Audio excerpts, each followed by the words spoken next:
Good morning. We have Sam Roberts with us today. Sam is responsible for Edge Disability SUP. They are an ASI accredited school based in Musselburgh. Is that how I Musselburgh. say it? Good morning, Chris.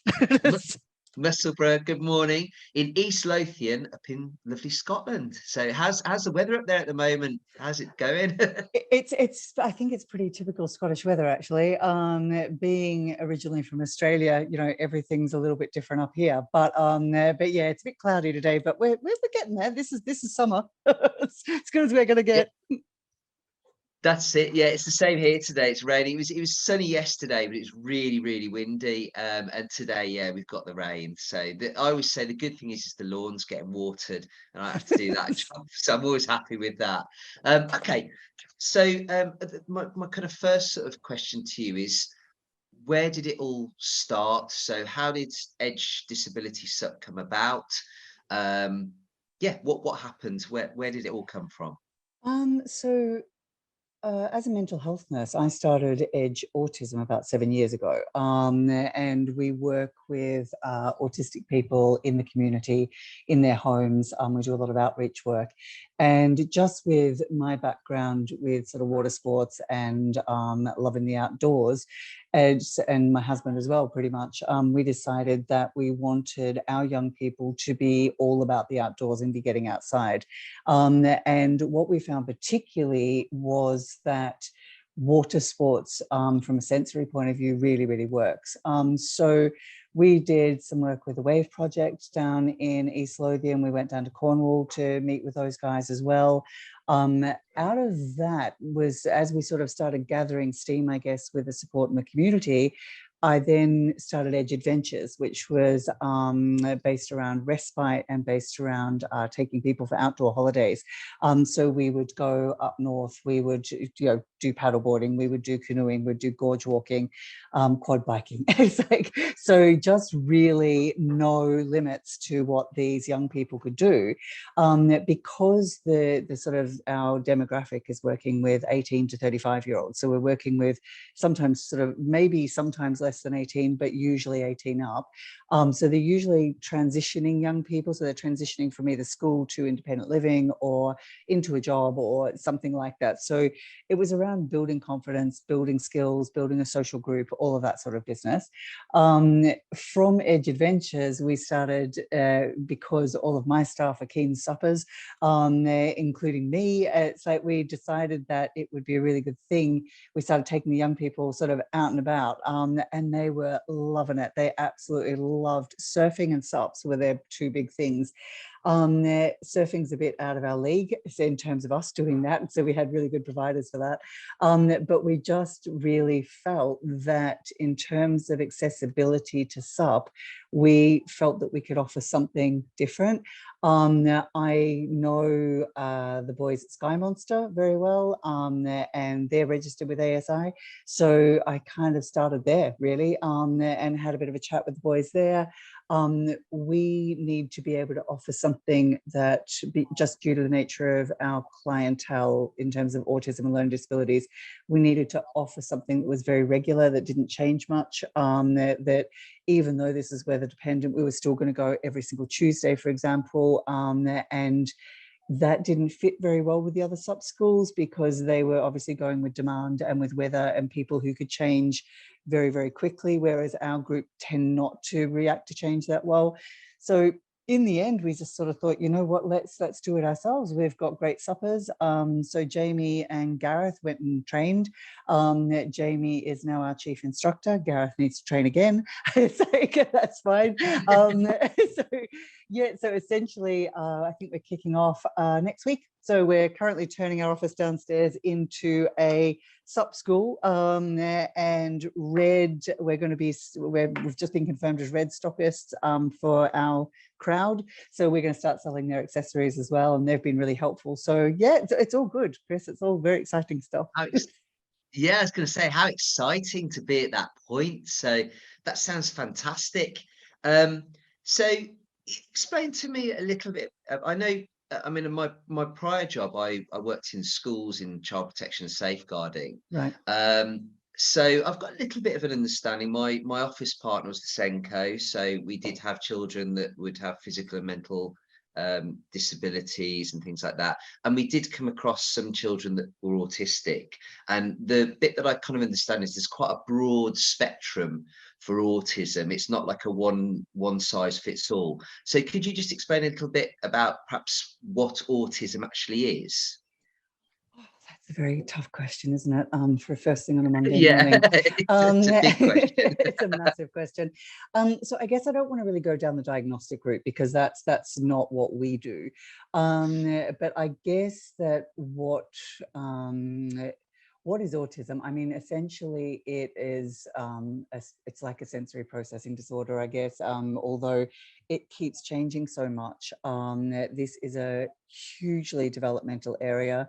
There is so much research going on into autism at the moment that it's a very rapidly changing diagnostic even. So it is quite difficult to discern. There are a lot of people with brand new autism diagnoses. When I started working within this, it was, I think, 1 in 100. Now we're down to about 1 in 7. I mean, the statistics are just, yeah, it's really rapidly evolving. So I guess it's a different way to see the world. People with a diagnosis of autism, they just have a different way of processing information. It's not a learning disability. I think that's where people get confused. The two are quite distinctly different. People who are autistic are just born autistic, and that is how they see the world. And just based on the social model of disability, it's up to us as much as them to change the world to suit them and remove as many obstacles as we possibly can.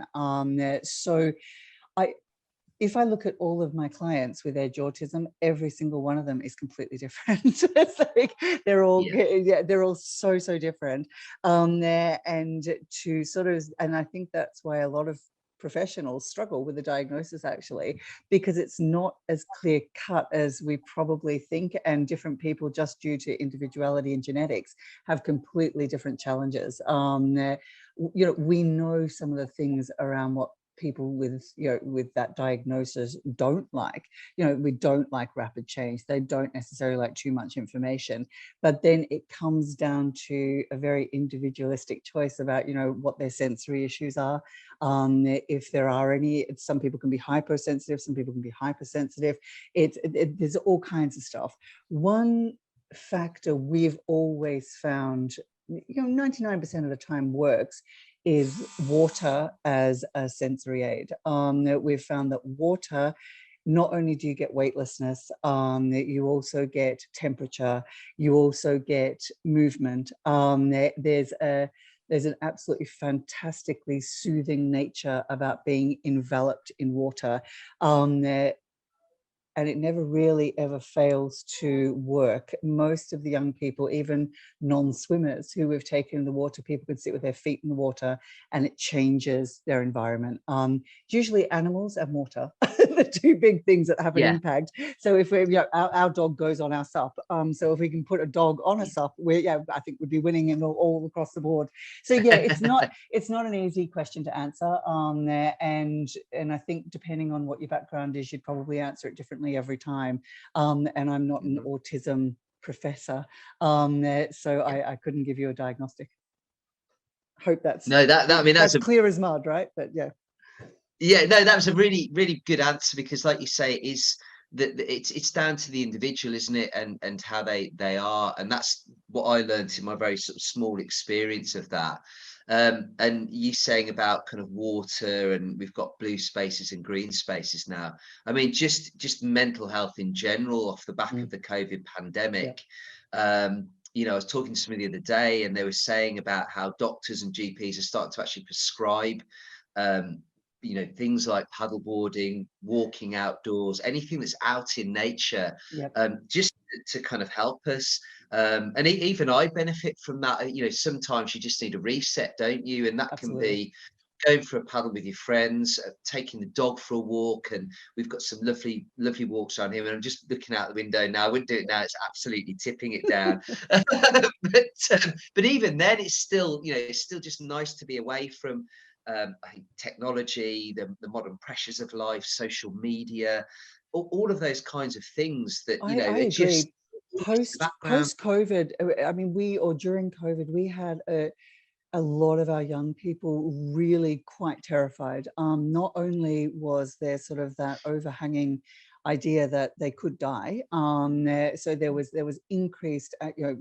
Most people I know with a diagnosis are highly anxious anyway. This just threw the anxiety through the roof, and they got frightened. They were really frightened, and they didn't Yeah, know who to trust because there was a lot of conflicting opinion. I find that most of the autistic people I deal with are very straight down the line, very honest, very, it is what it is. That's why I think being Australian sometimes works. We've got no tact. We just say it as it is, and that kind of works within autism. But a lot of the young people couldn't really balance all the conflicting opinions, based with that sort of feeling of overriding fear.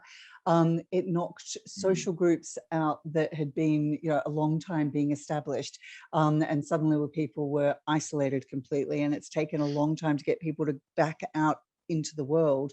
We never stopped throughout COVID. We kept going, and we kept taking people out to camp, and we kept getting them outdoors because we felt it was absolutely essential for mental health, that they needed to be out. So that was working, but there was a huge amount of people that never got that opportunity, and yeah, that is a real shame. But what we've discovered in a post-COVID world, we took a group of 12 young people to Fuerteventura for a surfing holiday in February, and that was, they could travel again. They got to be with their peer group. They were surfing. It was awesome. It's like you don't get a better holiday than that, right? So they all came back buzzing, and just recently, all of a sudden, our bookings are picking up all over the place because people are wanting to get back out again. They're like, right, we're desperate, desperate to get back out into the great outdoors. So yeah, I'm same as you. If there's ever any issues or problems, I'm straight in the water. So yeah. that It's the best tonic, is it? Definitely the best remedy. definitely is. Um, I mean, you've kind of touched on this already. So uh, we've obviously got the fact of being in water, and you've talked about the sensory idea of the feeling of the water, the temperature of the water, and things like that. Is that so? I mean, I'm assuming that's applicable for people with more mental and disabilities, but physical as well. Obviously, you Mhm. guys, I think, work with people that might have physical disabilities. So, is it a similar kind of thing there, where you get them out on the water, and that's, I don't know, giving, I might be really ignorant with this, but giving some relief to the physical disability, or is it just giving them another way of using their body because there's not perhaps the restrictions that they might have, when they're trying to do an activity on land? So is Well, it, in terms yeah. of physical? I I think, I think honestly, it depends whether we're talking about in the water or on the water. But I mean, somebody once, I was Mm, reading a blog article on supping, and they were describing it as like walking on water. So I thought that's a fantastic way to view it, like walking on water. And I thought for somebody that does have physical disabilities and challenges around getting around, and possibly feeling clunky, um, water changes that completely. It's like, because if you're on top of the water, you're gliding, and you do feel like you're walking on water. If you're in water, you can move your limbs much easier in water than mm. out of water, because there is that weightlessness associated with it. So I've seen young disabled, physically challenged, children, quite sort of dyspraxic, struggling with sort of movement through space, and then in the pool, completely different young people. And there's a sense of fun, there's a sense of they love it. It's like, it's fantastic fun, and it's good to be in there with everybody else. You feel the same. There's an equality about being in water, that isn't, that might be more apparent, the inequality on land. So the equality in the water is everyone is kind of the same. Yeah, definitely. And the thing that also with that, and with paddleboarding as well, is the accessibility of it. Mm. It's, there is a bit of skill involved in that, but I think sometimes you know, it opens a door for people that this is something that I can do, and this is something I can potentially do by myself. And as Yeah, any human being, having that in your head that, you know, this is something I can go and do is huge. It's so beneficial, isn't it? That, you know, I may not be able to do this, but put me on a paddleboard and I can do this, or put me in some water and I can do this. So yeah. that sense as well of achievements there, isn't it? It builds, I think it builds courage. It builds that Yeah. sense of independence and interdependence. It's good for team building. It's a good leveler. And I think people who probably in normal situations socially would struggle, we've always found, whether it's on a surfboard or a SUP or outdoors, that if you have a group of young people sitting on their surfboards or sitting on their SUPs, then they're all talking, but there's no pressure. It's like we used to get to know people doing that sort of stuff, because it's like we're talking about the board, we're talking about surfing, we're talking about the waves, we're not talking about them. You loosen the intensity of that kind of, tell me all about your problems. Instead, you're sitting on a board somewhere, and you're talking about everything but. And it's just a really good way to build rapport and build trust, while we're sort of getting to know folk and introducing a social group that is superbly non-threatening when everybody's sitting on a SUP. It's good because they're all Yeah. falling in and they're all making a mess of themselves. It's fantastic. So no one's That's it. Yeah. superb. Yeah, well, it's the same. We take big groups skiing, so with disability snow sports, and it's exactly the same. Everybody is struggling. Everybody's falling over, including all of my staff, except for the showy ones, who can fly down the black runs. But it's like, yeah, but in terms of getting people out doing sports, sports removes that need to be standing in a room with nothing to talk about. And so this for autistic people, this is great. It's like the ultimate icebreaker. Yeah. And it's so sport is just so important. Yeah. So having been in schools for a lot of my career and life, sports and the arts, those Yes, two exactly. are just critical. As important as learning, the maths, the English, the science, that all needs to be there. But having those outlets to be creative, to be with other people, to express yourself in a different way are, massively Absolutely. huge for any person, really. Okay, lovely. So you have got a support volunteer scheme. So talk to me a little bit about that. And obviously, if anybody wants to get involved, they can head over to the website. There's a nice little bit of bump, and I think you can click "I want to volunteer" on the website as well. Correct. So we'll put a link up to that in our write-up. But yeah, just tell me a bit about the volunteer scheme. What does that involve?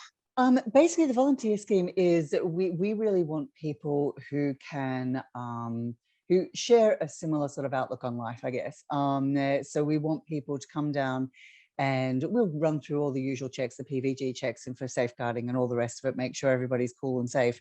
But we just want to get folk out in the water to experience this, to help young people get in and out of wetsuits, to provide a bit of on-ground support if they don't want to get out in the water.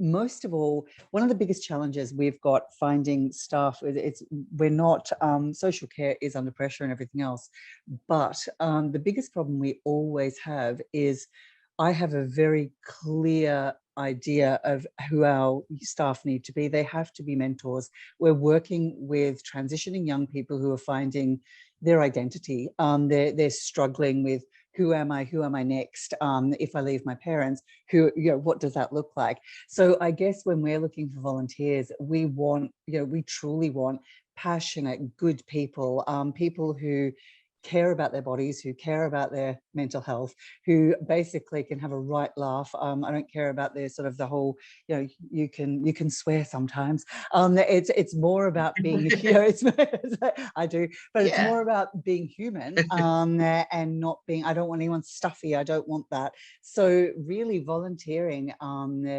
with the Disability SUP gang would be all about sort of getting there and getting those kids out in the water, or getting young people and their families, if necessary, out in the water. And everybody just kind of mucks in together. We're going to play games on the Mega SUP, but we really want some ground support. We'll train everybody who's coming in to a standard, and then I would hope sometimes that that would be a transferable skill, whether that be to come to work for us in the other areas that we do, or whether they're bringing a heap of skills in around water sports. I know that we're going to a big event called Wheels to Water up here, which is all about adaptive water sports. We're talking with Scottish Disability Sport. She's going to come and have a chat with us in the next couple of weeks and hopefully do some volunteering as well. So we've got sort of a lot of people who are interested in coming down a big water side and seeing what we're doing. One thing I have found with SUP, and this is quite unique, is there's a real, and I'm not saying this because of what you do, there's a real welcoming feeling. There's none of the kind of, this is ours, we own it, you can't be part of it stuff, which I have found with other things. It's like, so this is, it seems very transferable. Everyone I've spoken to in SUP has been truly like, yeah, let's all get together, let's all do this. There's been none of that kind of geopolitical, ooh, this is our spot, you can't be at our spot, we own this spot.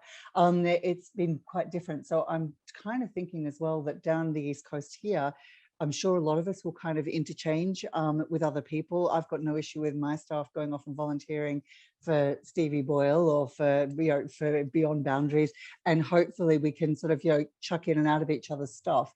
So yeah, so that's kind of, a volunteering program is really fully supported. We just want people who are great fun, super fit and ready to get involved. That's kind of what we're looking at. I want to come and volunteer. If you weren't however many hundreds of miles away, I'd be up there in a shop, because that sounds right up my street. Working with people, giving my skill set, looking after yourself. I mean, that's an amazing opportunity. And potentially that could lead into other things anyway. I'm imagining with a huge, a huge field. So that sounds as I say, if I was closer, I'd definitely be there. Maybe we need to do some stuff in the middle of the country. Oh yeah. I could kind of set something up there for you. Okay, so what drew you towards the ASI? What made you pick to become an ASI school? What was the thinking there? So a couple of things. I mean, firstly, I heard of ASI through Sky Monster, as I said. So through Jake and Scott and the boys, I heard of you guys. I knew that Stevie Boyle at Ocean Vertical was also ASI. And then I found out that ASI is basically Australian. So, I was sold. So even though I've been here for 30 years, I was totally sold on that. So I like the link in with the surfing and the supping. That kind of suited us.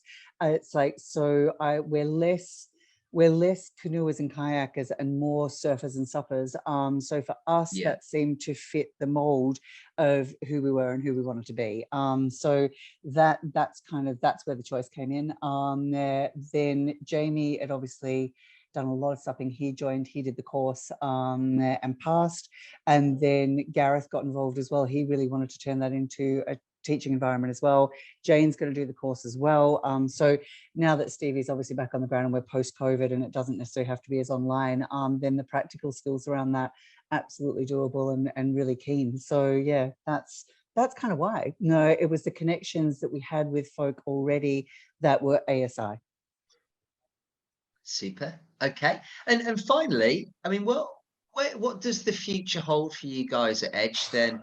I mean, that's a big question again, but obviously you're gearing up to kind of start getting things out there. But yeah, is there sort of we want to do this, or I mean, I find quite often that things just go organically, don't they? They pick up traction and they kind of go where they go, and you just respond to it, don't you? So.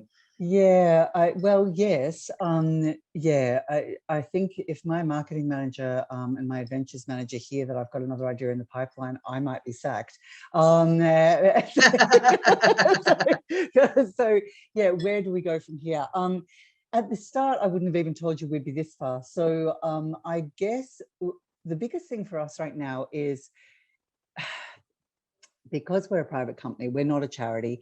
We've been private all throughout, and that's my biggest challenge now. And this is truly the challenge: is that we're a small company. We want to get this out to as many people as possible. And what we've found is that not everybody's funded with social care.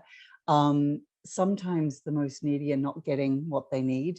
And what I've often discovered is there's an inequitability in what we can deliver due to that split. And I'm really unhappy about that.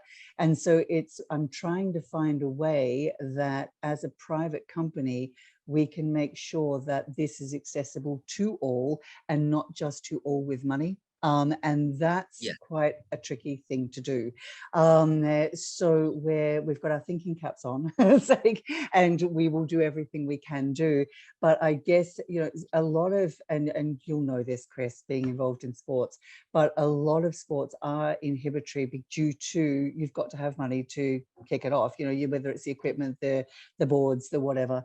And so we're trying to find a way around that sort of that big vast gap of some young people up here have never even been in the water, which I just find astounding. Being born and brought up on the coast in Australia, we were thrown in at about 1. But a lot of young people up here can't swim.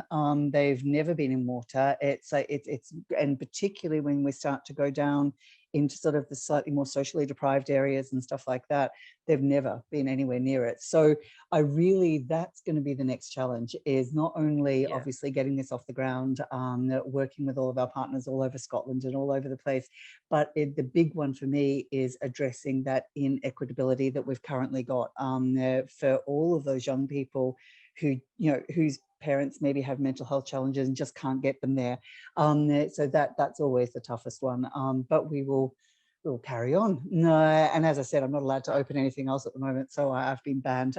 So three organisations is apparently enough. Anyway, we won't start. No. So, what's our next sport? Okay. So that's kind of where we are at the moment. Brilliant. All right. Well, that kind of brings me to the end of the podcast, Sam. I'm going to chat to you after anyway, but just to thank you and the guys at Edge for what you're doing.